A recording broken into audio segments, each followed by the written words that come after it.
สบายดีเด้อพี่น้องตอนนี้เรากำลังสิเข้าสวนกันพี่น้องสิเข้าป่าฮะเก็บผักให้ป้าเตี้ยเอาไปอันบ้านอาคำพี่น้องไปเฮือนดีเพราะว่าพ่อใหญ่ชัยยันเพิ่นเสียชีวิตแล้วเสียเมื่อกี้นี่พี่น้องพอดีสิให้ป้าเตี้ยเอาไปก็สิเก็บผักเก็บอีหยังไปให้เขาเจ้าเพราะว่าในเฮือนเราก็อยู่ผู้เดียวเรานะเราก็บ่ได้ปลูกผักปลูกหญ้าพี่น้องเราก็สิเก็บไปซอยเราเก็บไปให้เขาเห็ดอยู่เห็ดกินพี่น้องเดี๋ยวเขาสวนกันเลยรีเอาใบหลุมมาเด้อ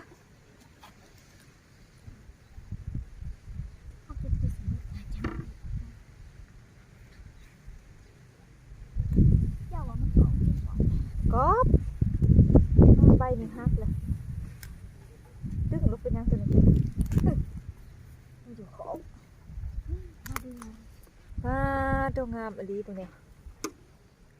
บุญบานนี่ซาเอ้ยยำกินบ่นี่คักอลี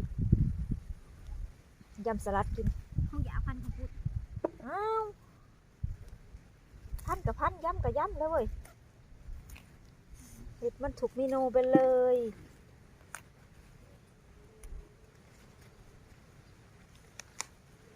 มือได้ไหมออกมาน่ะมันผิดถิ่มอื่นคือนี่พอดีทานบุญเนาะที่8มัน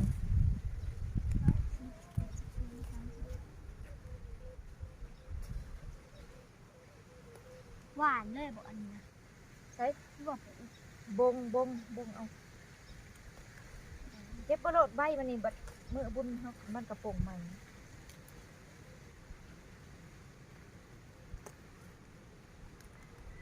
วันนี้เขาเก็บไปสอยงานก่อนสอยงานข้าวดำบ้านเขาเอิญเงินดีงานยังก่อนงานข้าวดำ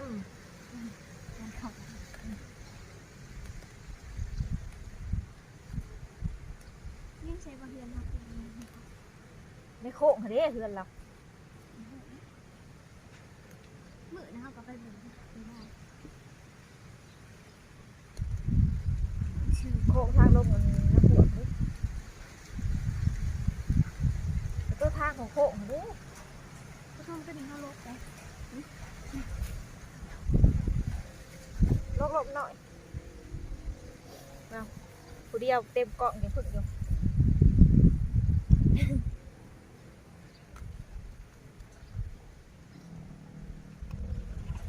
เอาบิดไปเลยเข้าหน่ะไม่ใหญ่แต่เข้าบ่มา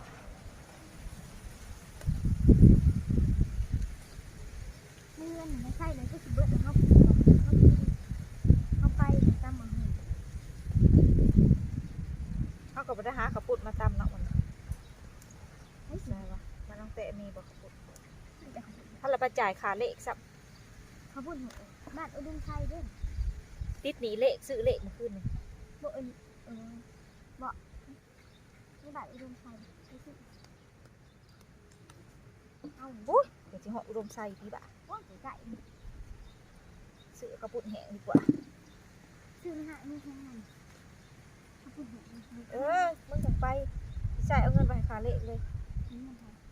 กันห้านบาโค้งอะไรที่เลขจะออนเส้นเลขมาคืนนี่หัวเป็นกาแฟเนี่ยเส้นขาเลขกับถึงสับพัก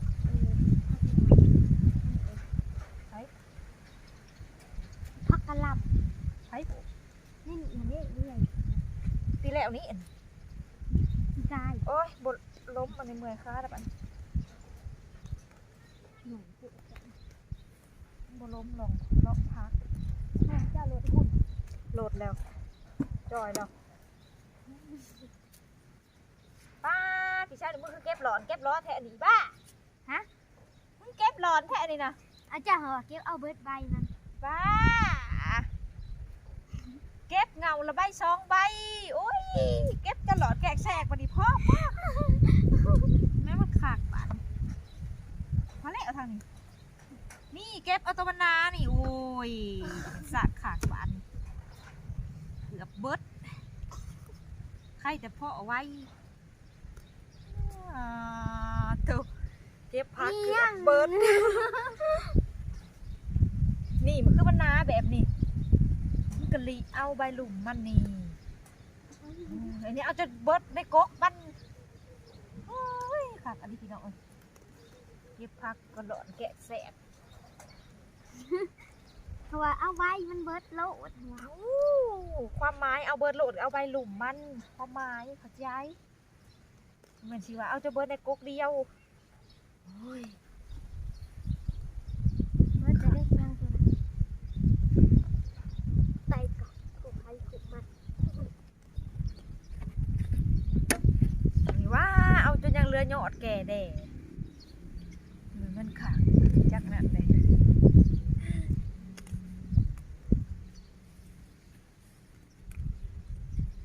วันตั้มมาหูจนหาย ใส่ไม่ได้เผ็ดเนี่ย กำมาได้เฉยนะ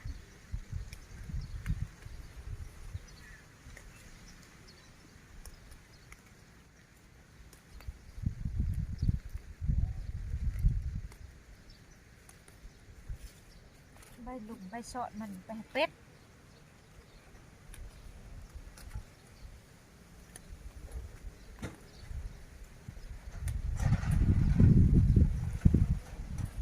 พอแหละมันเยอะ เอาใบมันไปก่อน เขาลืมโทรศัพท์ พักอะไรได้ทันเอาผ้าหอมนะ แท็กซี่เด้เอาอยู่ บอกนะเอาใบผ้าเทียมนะจะยุบตำมะหุง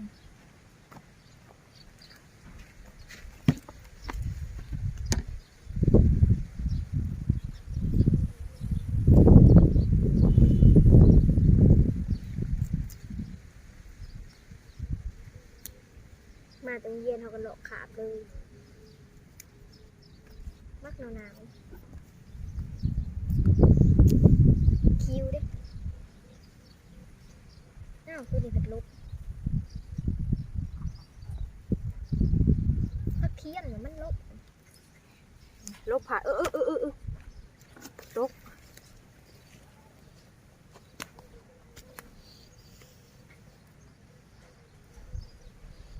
มาเด็ด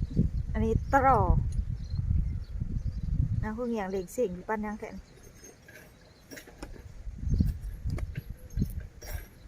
หอมผัดซีอิ๊ว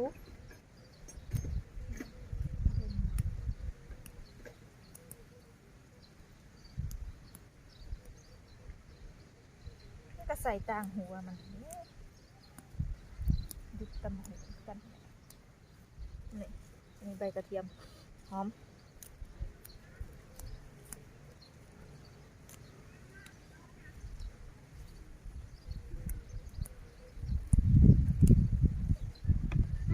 เอาหูผักหูกระเทียม